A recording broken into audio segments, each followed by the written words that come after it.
নন্দনে তো আমাদের ঠাঁই হলো না, তাই মনে একরাশ দুঃখ নিয়ে আমি, মালিশকার ঐশ্রী নন্দন থেকে বেরিয়ে ভাবতে লাগলাম যে কোথায় যাব। তখনই আমাদের মাথায় আসলো আমাদের সেই পুরনো এবং প্রিয় আড্ডার জায়গার কথা। এখানে তোমরা পাবে ঠান্ডা এসির হাওয়া, পেট পুজোর জন্য মন পছন্দ মতো বিভিন্ন ধরনের খাবার আর প্রচুর শপিং করার সুযোগ। আমরা চলে গেছিলাম সোজা অ্যাক্রোপলিস মলে। চলো আজকে তোমাদেরকে অ্যাক্রোপলিস মলটা ঘুরে দেখাই। Hello everyone, welcome back to my channel Rupsa's Wonderworld. আশা করি সবাই ভালো আছো। রবিবারের বিকেলটা আমরা আমাদের পুরনো আড্ডার জায়গায় দারুণ এনজয় করেছি। এখানে তোমরা আসলে কি কি করতে পারবে, কিভাবে এনজয় করতে পারবে সেটা জানার জন্য পুরো ব্লগটা প্রথম থেকে শেষ পর্যন্ত দেখতে থাকো আর চ্যানেলটাকে সাবস্ক্রাইব করে দাও। ভিডিওটা ভালো লাগলে একটা লাইক করে দিও। নন্দন থেকে বেরিয়ে হলুদ ট্যাক্সি করে আমরা সোজা চলে আসলাম অ্যাক্রোপলিস মল, যেটা রয়েছে কসবাতে। ট্যাক্সিতে আমাদের ভাড়া পড়লো 250 টাকা। অ্যাক্রোপলিস মলে এসে প্রথমেই আমরা চলে এলাম টি জাংশনে, মানে অ্যাক্রোপলিস মলের সামনে যে চত্বরটা আছে সেখানেই তোমরা টি জাংশন দেখতে পাবে। মলের ভেতরে তোমাদেরকে ঢুকতে হবে না। আমার আর মালিশকার দুজনেরই প্রচন্ড চায়ের ক্রেভিং হচ্ছিল, সেই জন্য ভাবলাম যে টি জাংশনের স্পেশাল কেসার চাটা খেয়ে তারপরে আমরা মলের ভেতরে ঢুকবো। টি জাংশন থেকে আমরা নিয়ে নিয়েছিলাম দুটো মশালা টি, যেটার দাম পড়লো 45 টাকা করে। তোমরা এখানে নর্মাল চা ছাড়াও বাবল টি, বোবা টি, বিভিন্ন ধরনের স্ন্যাক্স সবকিছুই পাবে। আমার আর মালিশকার মতো তোমরা যারা চা লাভার তারা কিন্তু টি জাংশনের চা অবশ্যই একবার ট্রাই করো, যদি এতদিন পর্যন্ত ট্রাই না করে থাকো। আর চলে এসেছে আমাদের মশালা টি। এই টুকু চায়ের দাম নাকি 45 রুপিস করে। হ্যালো গাইস, সো নাও আমরা এখন অ্যাক্রোপলিসে এসেছি। হঠাৎ প্ল্যানেই এসেছি, তোমরা জানো আমাদের উইদাউট প্ল্যানেই সব কিছু হয়। সো চলো অ্যাক্রোপলিস ঘোরা যাক, আর কি কি করি সবটাই তোমরা দেখতে থাকো। অনেক দিন পরে, অনেক বছর পর বল, দুজনে একসাথে, মানে আলাদা আলাদা আসা হয়েছে বাট একসাথে প্রায় 3-4 বছর পর এসছি। সো চলো ঘুরতে থাকি।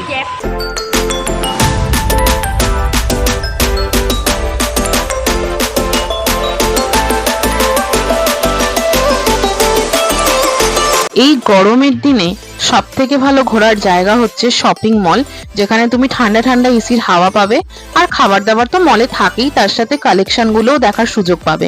আর অ্যাক্রোপলিস মল আমার আর মালিশকার বহু পুরনো আড্ডার জায়গা, আর বলতে গেলে আমাদের বন্ধুত্বটাই অ্যাক্রোপলিস মল থেকেই শুরু হয়েছিল। অ্যাক্রোপলিস মলের বাইরেটা তো তোমাদেরকে দেখিয়ে দিলাম, চলো ভেতরে যাওয়া যাক, কারণ বাইরে প্রচন্ড গরম। আর তোমরা যদি অ্যাক্রোপলিসে আসতে চাও তাহলে তোমাদেরকে আসতে হবে কসবা, যেটা রুবি আর বালিগঞ্জের মাঝখানে।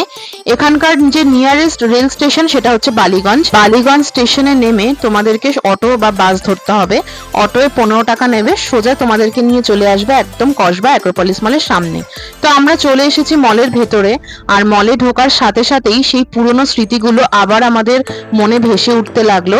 আর এই হচ্ছে গোটা মলটা। আমি যতটা পারবো আজকে তোমাদেরকে মলটা ঘুরে দেখাবো। এটা তোমরা জানোই যে আমার আর মালিশকার পুরনো আড্ডার জায়গা বলতে রয়েছে বাবুঘাট আর city centre 2।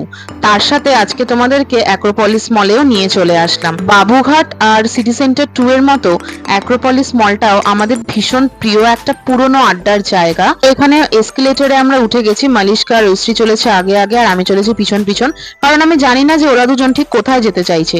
Basically shopper stop যে ব্র্যান্ডটা রয়েছে, শপার স্টপ আমাদের ভীষণ প্রিয়। আমরা শপার স্টপ থেকে প্রায়ই কেনাকাটা করি, তো শপার স্টপের কালেকশন গুলোই আমরা দেখতে চাইছিলাম। এছাড়াও তোমরা এখানে বিভিন্ন ব্র্যান্ডের কালেকশন পাবে, বিভিন্ন ব্র্যান্ড তোমরা অ্যাক্রোপলিস মলে পেয়ে যাবে। এতে তোমরা জানোই যে শপিং মল এমন একটা জায়গা যেখানে তোমরা মাথার চুল থেকে পায়ের নখ পর্যন্ত যা যা প্রয়োজনীয় জিনিস সবটাই পাবে। গুটি গুটি পায়ে আমরা শপার স্টপের দিকে এগিয়েই যাচ্ছিলাম, তখনই মনে হলো আগে একটু ফ্রেশ হওয়া দরকার, আর তার জন্য আমাদেরকে ওয়াশরুমে যেতে হবে। কারণ বাড়ি থেকে অনেকক্ষণ আগে বেরিয়েছে, একটু প্রথমে ফ্রেশ হওয়া দরকার, তারপর শান্তি মতো ঘুরতে পারবো।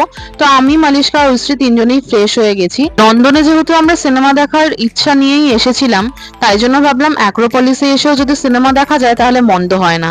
কিন্তু অনলাইনে চেক করে দেখলাম যে এই টাইমে সেরকম কোনো ভালো শো ছিল না, মানে ভালো ফিল্ম চলছিল না। তারপর টিকিটের যা দাম সেই দেখে তো আমাদের মনে হলো যে ওই টাকা দিয়ে যদি আমরা খাওয়া দাওয়া করি তাহলে পেটটা ভরবে। তবে এটা ঠিক যে এরকম বড় বড় লাক্সারি শপিং মলে যে টিকিটের দাম বেশি হবে এটা তো স্বাভাবিক ব্যাপার।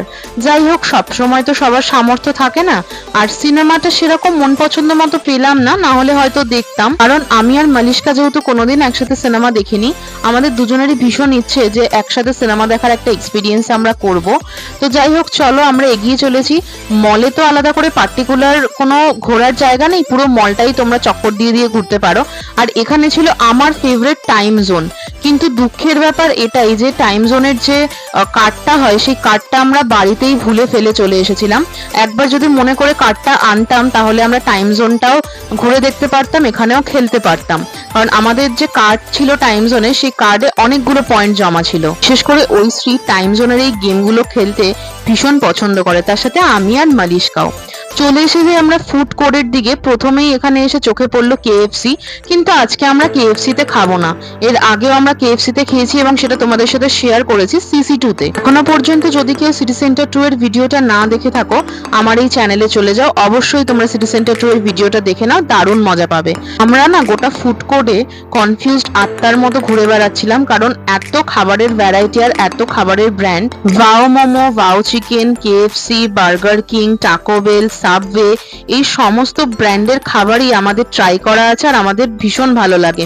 তাই কনফিউজড আত্মার মতো আমরা ঘুরে ঘুরে দেখছিলাম যে কোথায় খাওয়া যায়। আমরা ডিসাইড করে উঠতে পারছিলাম না, আমরা ভীষণ কনফিউজড ছিলাম। প্রথমে ভেবেছিলাম বার্গার কিং থেকে আমরা বার্গার অর্ডার করব, কারণ ঐশ্রী বার্গার খেতে ভীষণ ভালোবাসে। তারপর ভাবলাম যে এগুলো তো আমরা প্রায়শই খেয়েই থাকি, আজকে একটু সাউথ ইন্ডিয়ান খাবার ট্রাই করা যাক। ধোসা আমার আর মালিশকার ভীষণ ফেভারিট, তাই জন্য ভাবলাম যে আজকে আমরা ধোসা ট্রাই করবো অ্যাক্রোপলিস মলে এসে। এর আগেও আমরা অনেকবার অ্যাক্রোপলিসে এসেছি, কিন্তু কোনোদিন সাউথ ইন্ডিয়ান খাবার ট্রাই করা হয়নি। তো আমরা চলে এসেছি ভাঙ্গো বলে এই সাউথ ইন্ডিয়ান দোকানটায়, যেখানে আমরা অর্ডার করে দিয়েছিলাম 219 টাকা দিয়ে প্লেন ধোসা। নর্মালি যদি তোমরা বাইরে স্ট্রিট ফুডের দোকানগুলো থেকে ধোসা নাও তাহলে 50-60 টাকা কি 100 টাকার মধ্যে হয়ে যায়, কিন্তু এটা তো শপিং মল, স্বাভাবিক এখানে তো দাম বেশি থাকবেই। আর এই ধোসাটা না পরিমাণটা অনেকটা ছিল, মানে অনেকটা বড় ছিল। একটা ধোসা কিনলেই দুজনের আরামসে পেট ভরে যাবে।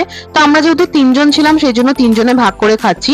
আর ধোসাটা যথেষ্ট টেস্টি ছিল। আমি এখানে মালিশকাকে বলছিলাম একবার ট্রাই করতে সব রকম চাটনি দিয়ে, তো ও বললো খেতে নাকি দারুণ। তোমরা যদি কখনো অ্যাক্রোপলিস মলে আসো তাহলে কিন্তু ভাঙ্গো বলে এই দোকানটার, মানে সাউথ ইন্ডিয়ান দোকানটার এই ধোসাটা অবশ্যই ট্রাই করো। ধোসা ছাড়াও এখানে অন্যান্য সাউথ ইন্ডিয়ান খাবার পাওয়া যায়, বাট আমি যেহেতু ধোসাটা খেয়েছি আমার ভালো লেগেছে, সাথে তোমাদেরকেও সেটাই রেকমেন্ড করলাম।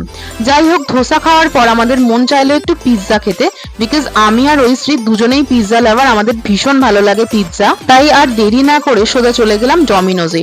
ডমিনোজের পিৎজা আমাদের ভীষণ ভালো লাগে। আমি এখানে চিকেন সসেজের যে রেগুলার পিৎজা সেটা অর্ডার করেছিলাম, যেটার দাম নিয়েছিল 240 টাকা ট্যাক্স দিয়ে। নর্মালি পিৎজার সাথে যে চিলি ফ্লেক্স, অরিগানো আসে সেটাই দেওয়া হয়েছিল, আর ঐশ্রী এখানে পুরোটা সুন্দর করে ছড়িয়ে দিচ্ছে যাতে পিৎজাটা খেতে আরো আমাদের টেস্টি লাগে।